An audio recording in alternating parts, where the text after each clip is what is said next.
This video is the second in a set of videos on the topic of cognitive biases, tribalism, and politics. The first video introduced the concept of value pluralism, the idea that we're all capable of being moved and motivated by different kinds of values. In this video, we're going to talk about some important cognitive biases and how they can help us to better understand how our tribal political psychology works. I think the following statements are all true. We're all value pluralists in our daily encounters with other people and the circumstances of our lives. But when we come to identify with a particular political or cultural orientation, with a particular political or cultural tribe, that affects our perceptions and our thinking about value. We suddenly find it much more difficult to recognize that same diversity of values in those who lie outside our tribe. We also find it more difficult to recognize that same diversity in ourselves when those values are perceived as belonging to the other tribe. And we're prone to exaggerate the significance of the particular values that are prioritized by our tribe. I want to elaborate on this last point here about exaggeration because I think it's quite important and underappreciated. Daniel Kahneman is one of the founders of the biases and heuristics approach to human reasoning and human behavior. In 2011, Kahneman was asked his opinion on what scientific concept would improve everybody's cognitive toolkit if they were to become more aware of it. His answer was the focusing illusion. His slogan for this cognitive bias is, "Nothing in life is as important as you think it is while you are thinking about it." So what is the focusing illusion? Imagine some set of causal factors that might contribute to some effect or some outcome. Not all of these factors contribute equally. Some are more important than others. So there's some distribution in the size of the impact that each of these factors has on the outcome. This is represented here by the size of the circles. The focusing illusion says that when we focus our attention on one of these contributing factors, we're prone to exaggerate, to overestimate the size of the impact that it makes to the outcome. If we imagine our attention like a spotlight, when we shine the spotlight on different causal factors, the ones that are illuminated swell in size relative to the others. This is a perceptual illusion and a cognitive illusion. We have an exaggerated sense of the importance of the things that occupy our thoughts and our attention.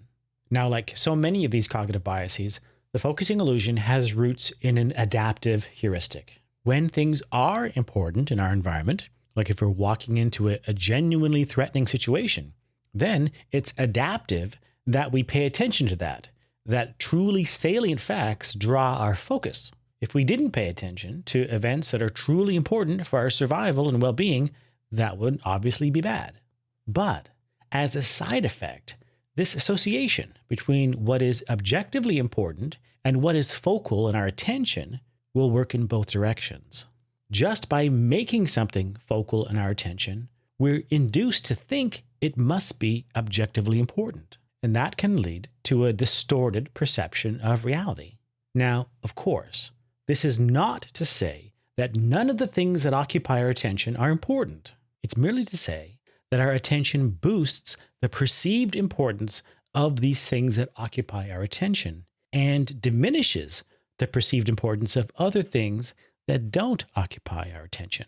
Where the objective reality lies here, what is and isn't objectively important, what the actual contribution of a given factor is to the outcome, that's a separate question, and one that may not be easy to answer. In their writing on the focusing illusion, Kahneman and his colleagues were specifically interested in our beliefs about what makes us happy or unhappy, and how those beliefs compare with the actual empirical data on human happiness. They showed, among other things, that we strongly exaggerate the impact that income has on our overall happiness. We imagine that winning the lottery tomorrow, for example, would have a dramatic effect on our life satisfaction 10 years from now. But we can show that beyond a certain point, differences in income actually have very little impact on overall life satisfaction. We're just wrong about this. Why did we get this wrong? For whatever reasons, our attention is focused much more on our income than say, the quality of our relationships.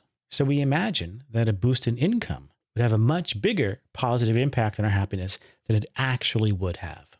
Now, let's think about how the focusing illusion might impact our judgments about politics and other social issues. This is going to operate in conjunction with other cognitive biases that are well studied. We know, for example, that recent exposure to certain events or stories in the media increases our ability to vividly imagine examples of those events. And that ease of recall, the availability of these examples in our consciousness, boosts our perception of the likelihood that events of this type will occur, often well beyond their actual likelihood. This is known as availability bias. We also know that 24/7 news media and our tribal bubbles and filters magnify this effect by exposing us to more of the same kinds of stories. This pattern of reinforcement also activates what's known as the mere exposure effect. The mere exposure effect says that repeated exposure to a claim increases our perception that the claim is true. So if I hear over and over that Brondo's got what plants crave, that repetition makes it easier and easier for my brain to process this message. And ease of cognitive processing is correlated with acceptance and credibility. The repetition alone makes the claim seem more credible to us. Hence the name, the mere exposure effect. Many forms of commercial advertising exploit this effect. Now, getting back to the focusing illusion, our cultural and political tribes also have a strong effect on our cultural and political attention. What arouses and draws our attention, what focuses our attention, what stories and ideas and images prompt us to look more closely and investigate further. When we investigate, when we search for information, there are many things that we could pay attention to, but we can't pay attention to everything. That would be overwhelming. Our cultural and political tribes help us to focus our attention on what the tribe has judged to be important. But then the focusing illusion kicks in. The focusing illusion exaggerates the significance, the importance of what we pay attention to while we're paying attention to it. But if we're operating within a highly polarized political and cultural environment, our attention is constantly being drawn toward the same ideas and the same interpretations of events. So we are constantly in a state where our partisan brain is exaggerating the significance of what is currently hijacking our attention. It becomes a self-reinforcing loop. We become conditioned to attend to the world in a certain way because it's so vividly presented to us in our consciousness.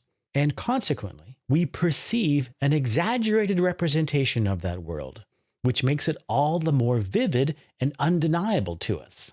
In one sense, we perceive a common world, but in another very real sense, we don't perceive a common world. We perceive the world that we've been conditioned to perceive through experience and socialization within our different cultural tribes.